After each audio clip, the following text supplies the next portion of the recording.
ছাত্র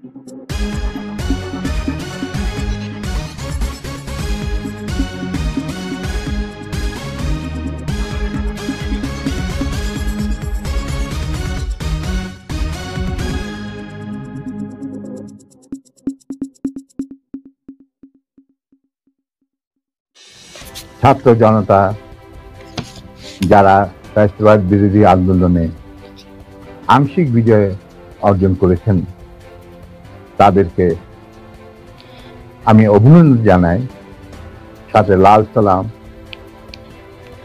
জানাচ্ছি। তবে বিপ্লব একটা সমাজে, যে কোনো রাষ্ট্রে একটি চলমান প্রক্রিয়া।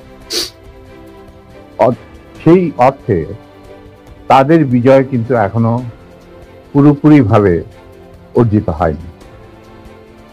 তার জন্য আরো সংগ্রামের প্রয়োজন।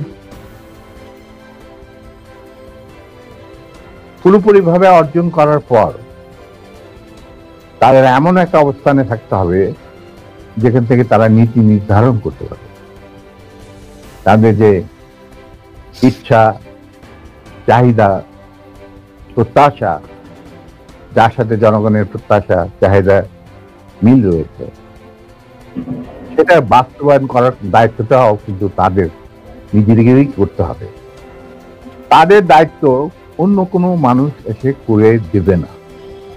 সে যত বড় স্কলারই হোক, যতগুলি মেডেলের অধিকারী হোক, আমার দীর্ঘ জীবনের অভিজ্ঞতা বলে যে বিপ্লবী যে লক্ষ্য থাকে, সেই লক্ষ্য একমাত্র বিপ্লবীরাই